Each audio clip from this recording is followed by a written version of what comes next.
Welcome to Issues That Matter. I'm Cynthia Pooler. My guest today is Robert Meeropol, and Robert and I are going to discuss politics in 2024.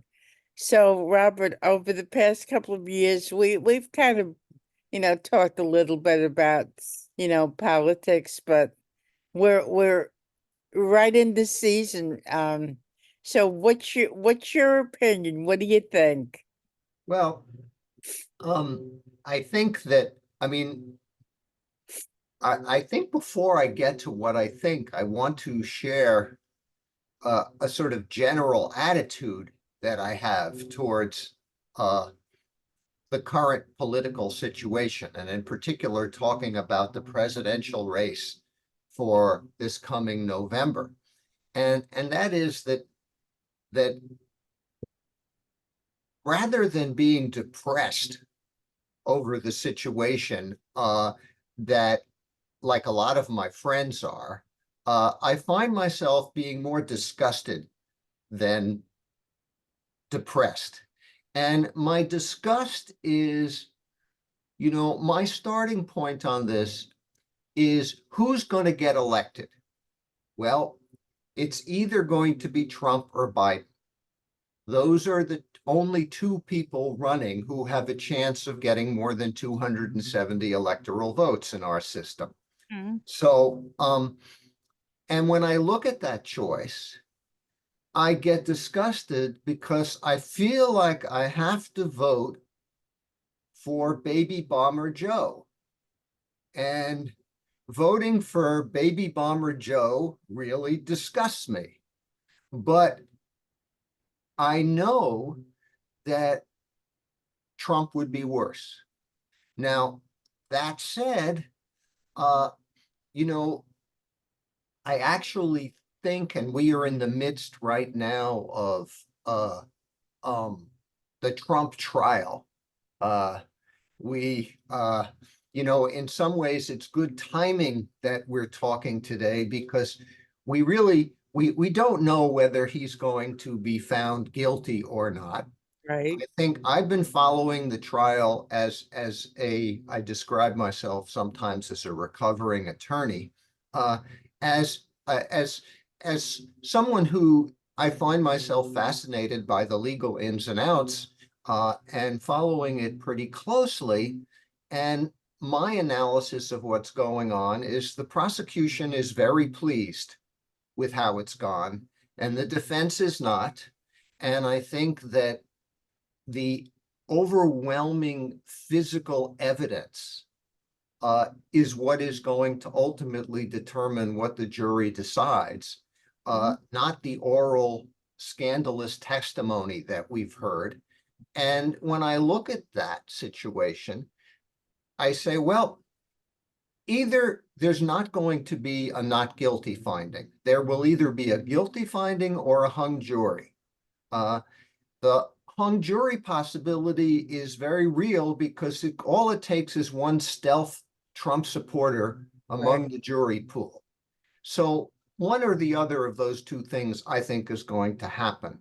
Um, and so that's we can talk about third party candidates, but I don't think any of them are going to make a significant difference. Despite what current polls show, none of them have a chance of winning. But of course, collectively, all the third party candidates who, of course, if it's more than three parties, they become fourth and fifth party candidates, but nobody talks that way. So all of the other candidates collectively might swing the election one way or another. There's certainly a possibility of that. I think the recent news too about, Robert Kennedy's worm in his brain, Right. and which unfortunately for Kennedy, he was involved in a divorce proceeding in which he had to file legal papers in which he stated that required a statement of his medical condition. So we found out these things that apparently make him unfit. On the other hand, we have no idea what Joe Biden's medical condition is or Right, Donald Trump's medical condition. right. So, you know, what we do know about Robert Kennedy is that he's he's got a potpourri of strange positions, hiring people who were at the January 6th demonstration and yet claiming to be a progressive. You know, it's kind of all over the place. And my feeling about Kennedy, it reminds me, and I'm going to go a little bit afar on this, is that years ago, a local friend of mine and I went to visit a local state representative to lobby her about not bringing back the death penalty in Massachusetts, which is where I live. And I've spent a lot of my life, given my parents' execution, being an anti-capital punishment activist. And But so for those who don't know, explain who your parents are. yes, my parents were Julius and Ethel Rosenberg, who were executed in 1953 for supposedly stealing the secret of the atomic bomb and giving it to the Soviet Union. And I was adopted by Abel and Ann Meeropol when after their deaths, and so that's why my name is Robert Meeropol. So naturally, you would think that, you know, my anti-capital being involved in anti-capital punishment activities is something that I've spent a fair amount of time doing in my adult life. And that uh, the problem with that I had with in trying to lobby this state representative to vote against our governor at that point was Mitt Romney, and he was trying to reintroduce capital punishment, and he was doing it in a way he called it the gold standard of capital punishment, which I found one of the more bizarre phrases, but the gold standard of how to kill people. And this state representative was saying, well, you know, we've got all this crime and we have to do something. Things are so bad that we have to do something, was her attitude. And my response to that was, it's better to do nothing than to do the wrong thing. People who say we have to do something and therefore pick something out of a hat, they'd be better to do nothing. And that's how I feel about the people who are supporting Robert Kennedy. A lot of them are so disgusted with our political situation that they say we have to do something. And my response is, if what you do, the something you do makes things worse, you'd be better off doing nothing. So that's my attitude towards his candidacy. Um, that all of that said, I think that Biden is going to win. Uh, I think that, and the reason I think he's going to win is because, unlike in 2016, when all the polls underestimated Trump's support, I think the polls now are overestimating his support. I think that in 2016, there were a number of people who were going to vote for Trump, but were embarrassed to say so. And that accounted for his performing better than expected. I think the reverse is true now, that there are people on the periphery of his supporters who are friends with supporters and don't want to admit that they're not going to vote for him. And that is why the polls consistently show the Democrats as underperforming. In other words, what we've seen in every single local election is the Democrats have done much better than expected.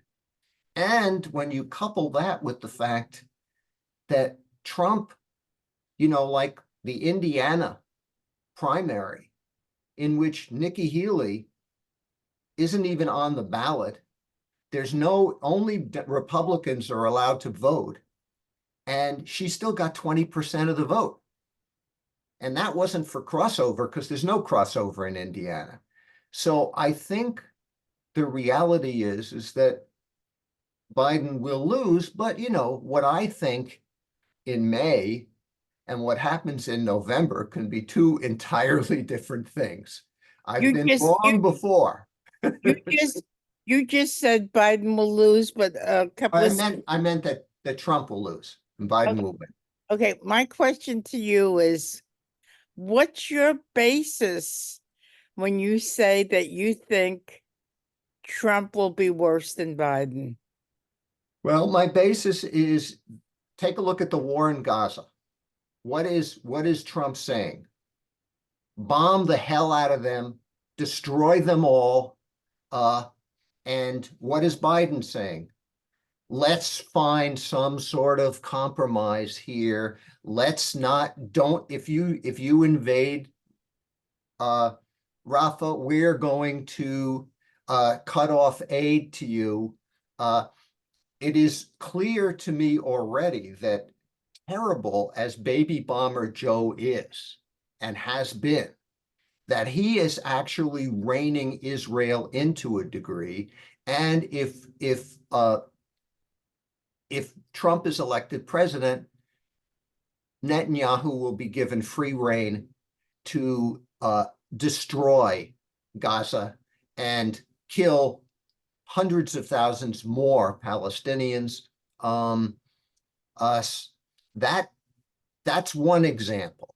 The other example is environmental, and that is that Trump met with the oil people the other night, and there's a recording of him saying, give me you guys are rich, give me $1 billion so I can win this campaign, and I'm going to cut your taxes, and I'm going to roll back all the environmental regulations.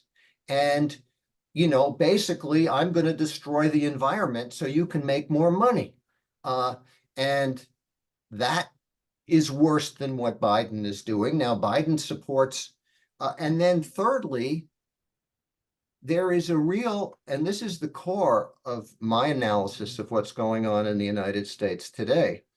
There is a split among the most powerful forces in the country. And I don't want to use the phrase ruling class because I think it's more complex than that. That's kind of a static concept that I think it's more diverse than that. But what you have is powerful corporate forces, and they're in combat with each other. And there's two kinds of corporate forces.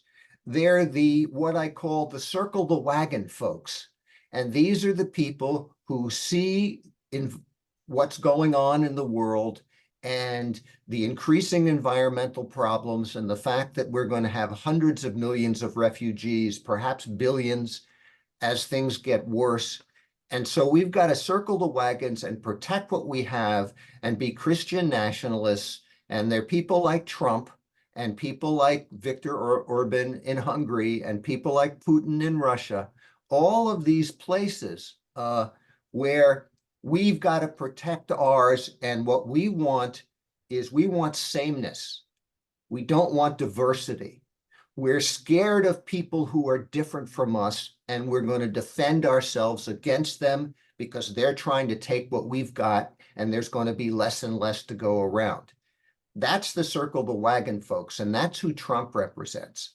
Biden represents the multinational corporations, and the multinational corporations are environmental rapists. So it's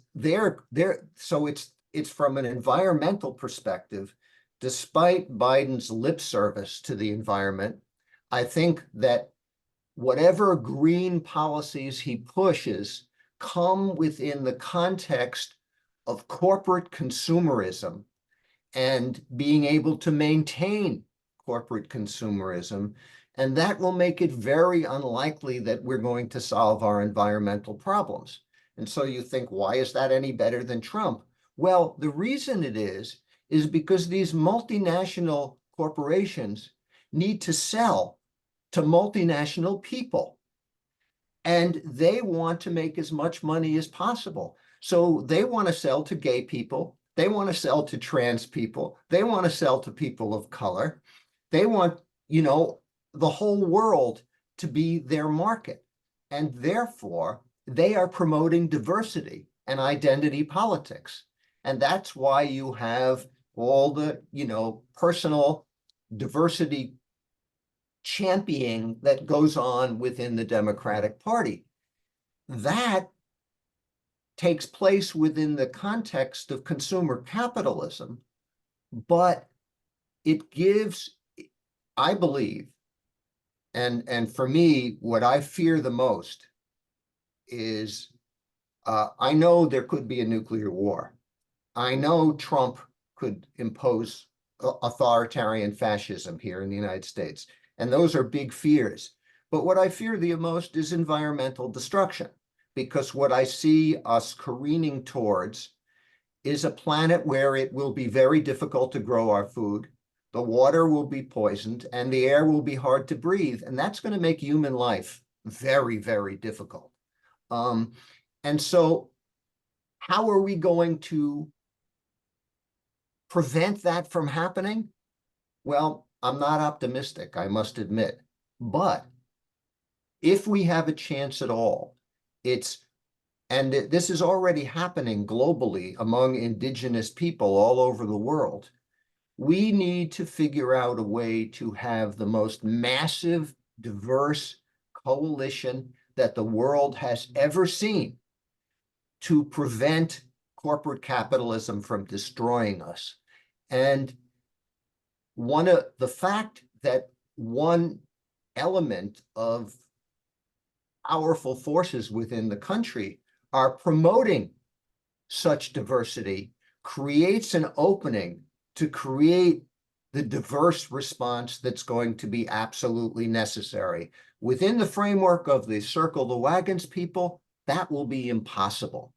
But within the framework of the multinational corporate people, there is an opening. Now, as I said, I'm not optimistic. Cynthia, I'm not. I feel this is our last best hope, and so therefore, when I put that together, Biden comes out better than Trump.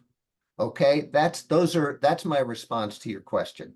I know Okay, it's long and multifaceted, but okay. that's where it comes from. Would you say that Biden is our last best hope? No, I would say that our ability to create a very broad, diverse resistance movement is our last best hope. And a Biden administration which promotes diversity gives us an opening to move in that direction. Not that Biden is our last best hope. As I said to start, I'm disgusted with him. And I know there are a lot of people who are just going to not vote for him, sit it out, or vote for some third party. And unlike 4 years ago, when I felt I could make an argument against them, that's not what I'm going to do. But I find it very hard to try to convince people to vote for someone who's dropping 2,000-pound bombs on babies.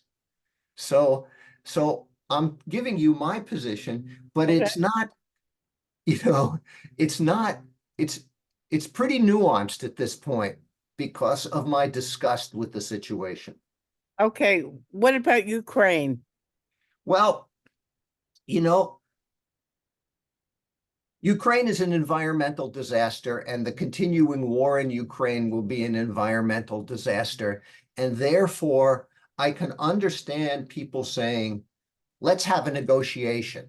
But the negotiation is the people who are promoting the negotiation are basically saying that Ukraine has to give up some land. And my feeling about that is that we should not reward Russian aggression. We should not reward Putin's authoritarianism. And, I don't so I can sympathize with the people who were saying we have to have peace talks and it would be best for everybody if the war stopped, but Mhm. not at the price of giving Putin what he wants. So that becomes a real pickle, a real difficult situation to figure out. If someone were to ask me, if you were king of the world, what would you do? Mhm. Well, if I were king of the world, what I would do was I would immediately order a ceasefire, and then I would bring international observers in to monitor free and fair elections in Russian occupied territory of Ukraine, and including the Crimea. And because it's quite possible that some of those people who are Russian speakers and would rather be part of the Russian Federation than part of Ukraine. And I believe in people's self-determination. But my compromise at this point would not be accepted by either side. Russia would never accept that, and Ukraine would never accept that. So, it's a real deep quagmire that's, making things worse, but I don't claim to have a solution. In fact, the same thing goes with Israel. Um, I come out, uh, although I'm Jewish, I come out of an anti-Zionist Jewish tradition. Uh, Judaism is a 5,000-year-old religion. Zionism is a 150-year-old political position. There are two very different things. And as an anti-Zionist, from the very beginning, I felt, well, Israel was created the year after I was born. So I had no position on Israel when Israel was founded because I was 1 year old. Mhm. Uh, to the day, by the way, my birthday and Israel's birthday is the same, May 14th. Um, and so it's close to my birthday right Okay. now. Um, uh, but my position is that the creation of Israel was a terrible idea. Uh, and I think the last 75 years has proved me and all the other anti-Zionists correct. It was a terrible idea. And now you have an intractable situation. You have a couple of million Jews who've been born there, whose parents might even have been born there. 75 years, you can go through several generations. And what are Mhm. you going to do with them? And then what are you going to do with all the Palestinians who've been displaced? There Mhm. is, and all the hatred that has built up on both sides for all the violence and oppression that Israel has imposed upon the Palestinians, and then you have October 7th, and the entire Israeli nation is traumatized. So I wish I had solutions for these problems. Mhm. Uh, but I think the only thing I can say is that Israel was a terrible idea, and history has proven me right. What about the border crisis? Um, you know, I don't think I think the border crisis is artificial. What I mean by that is the United States could easily absorb all those immigrants and would probably be better off for them. Uh, all the anti-immigrant sentiment is, phony, is xenophobia based upon false information. Uh, the the reality is that if we are a global international power, grabbing resources from all over the world, we have to, as far as I'm concerned, people's what we're facing a situation going forward where first we're going to have 10 million refugees, then we're going to have 100 million refugees, and then we're going to have 1 billion refugees. And that's going to happen in the next several decades as the climate deteriorates and the ability of countries to produce food is going to be diminished. Things are going to get worse and worse, and countries have to accommodate that. They have to accept the fact that no human being is illegal, and that people need that people need to move places where things are better. And they've done it. And if you instead prevent that from happening, you're just going to make things worse. So I, I think the border thing, both with the exception of a few very progressive Democrats, the entire political establishment has got the situation entirely wrong. And we should be welcoming these people and figuring out how they can come here and have productive lives and interact with us and enrich our society. And we should be working to keep our corporations from making the situation so bad in these people's countries that they have to leave to begin with. So that's, that's my take. I don't know if you agree with that, but it's putting a strain on many municipalities. In New York, I mean, Governor Hochul is like welcoming everybody, but the mayor of New York City wants to put a halt on it. So it's really, really a tough situation. yeah, well, I think really, you have to step back and look at our society's priorities as a whole. All of the billions of dollars that are going into the military. Mhm. And if instead we were applying those billions of dollars to help with this refugee situation, there'd be plenty of money. There'd be plenty of shelters, and New Right. York City wouldn't have this kind of problem. The problem is that we have to see everything within the context of the the current economic, what the pundits would call realities. And that context is so upside down that you can't solve anything within it. So, of course, what I'm calling for is basically revolutionary. But I think that the situation is so bad that those are the only kind of very, very basic solutions that are going to make things better.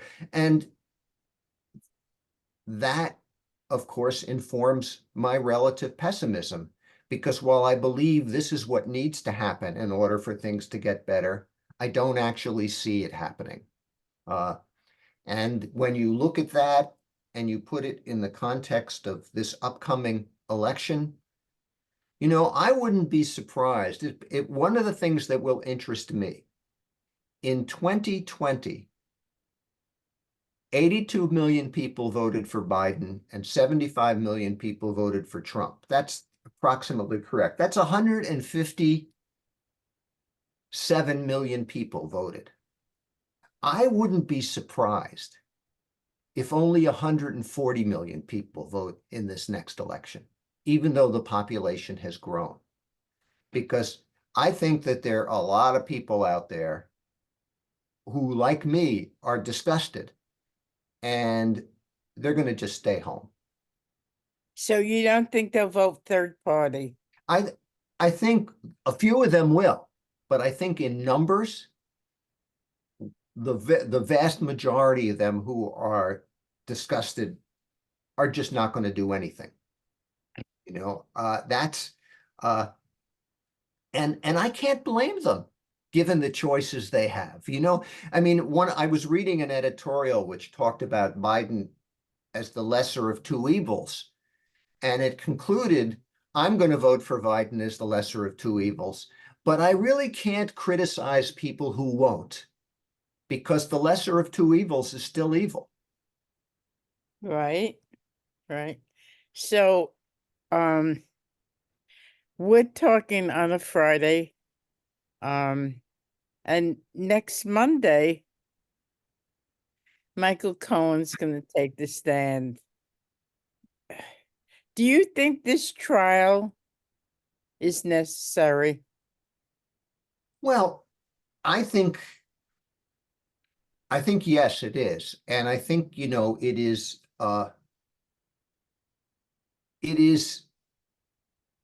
a demonstration of how bad the federal judiciary is, that none of the federal trials are going anywhere because the federal judiciary has been thoroughly politically and financially corrupted. And so we have a New York State trial. And this trial is necessary because it's the only trial that's happening. It's not all that important compared to the one in Washington, D.C. about Trump trying to overthrow the election. That's the most important trial. But the Supreme Court's doing its best to make it impossible to hold that trial before the election. So it won't be held before the election. And I don't think any of the other trials will take place before the election. So this trial becomes necessary in order to have a jury look at all the evidence and make a determination of Trump's guilt. And I certainly hope the jury, because from my reading and following of the trial, the evidence is overwhelming. I hope the jury convicts Trump, but I don't know that they will because of the possibility of there being a stealth Trump juror. Right. So, we're a few days shy of 6 months before the election. What do you see happening in the next 6 months? Wow. You know, I don't, you know, what I hope, I don't know what I see happening. What I hope happens in Gaza, which tends to be kind of the first thing on my mind right now, is that Biden is able to force Netanyahu into a real prolonged ceasefire.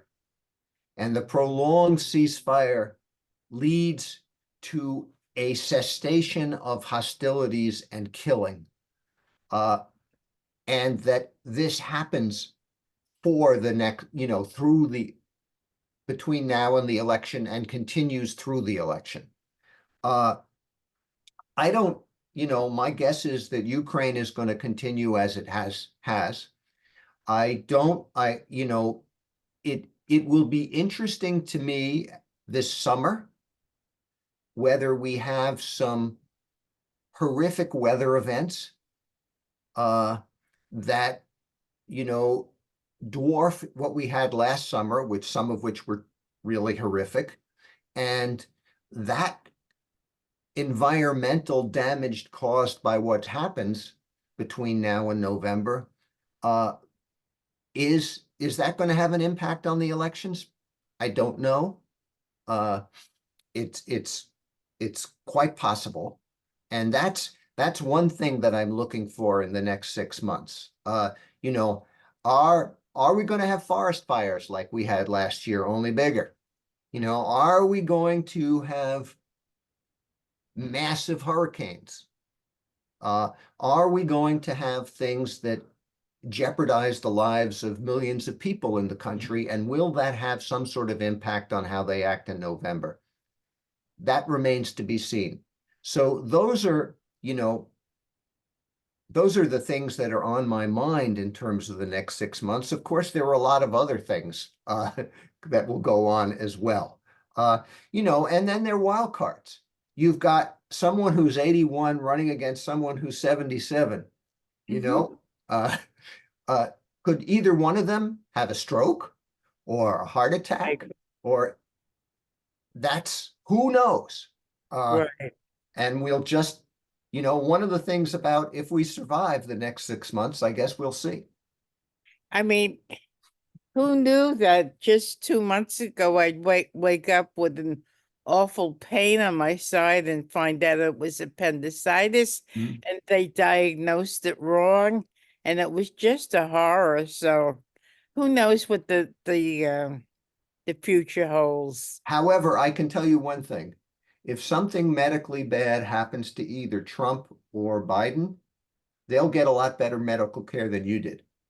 Oh my God, yes. I had to wait for hours in the emergency room to see somebody. So let's talk again before the election. I think it's going to be interesting since you and I basically are the same age. Do you see upheavals in Chicago for the Democratic convention? Oh, gee, it's hard to know. I mean, I think that if I'm looking for something that encourages me, I look at the explosion of a student movement that uh, that has occurred. Uh, is that are the students going to, or are people going to converge on the Democratic National Convention? I don't know, but I can tell you that there is a lot of anger and rage, and among these young people, and a lot of passion, and yet the restraint they've all shown and how peaceful they have been, uh, is truly remarkable. And so I don't know. Uh, that certainly is a possibility. It is, um, I want to read. You reminded me by got me to bring up the student protesters. I Okay. want to read something to you that uh, this is actually very short, and it was something that my wife passed on to me, which she read someone posted this on Facebook, and Okay. it was about the student protests. And so I don't know who said it, so I can't attribute it to anyone, but I felt it captured the essence of of my reaction to the student uprising. And that is, here's what this person wrote. A good law of history is that if you ever find yourself opposing a student movement while siding with the ruling class, you are wrong. Every single time, in every era, no matter the issue. Mhm. They it's those students who are our biggest hope for the future. And if they want to protest at the Democratic National Convention, more power to them. Great. So, Robert, we will talk again before the election, and I want to wish you the happiest of birthdays. Well, thank you. And I wish you continued, recovery. Thank you so much. You have a wonderful day. Bye-bye. Thank you, everybody. And if you like this program, please subscribe to my YouTube channel. Have a good day, Robert.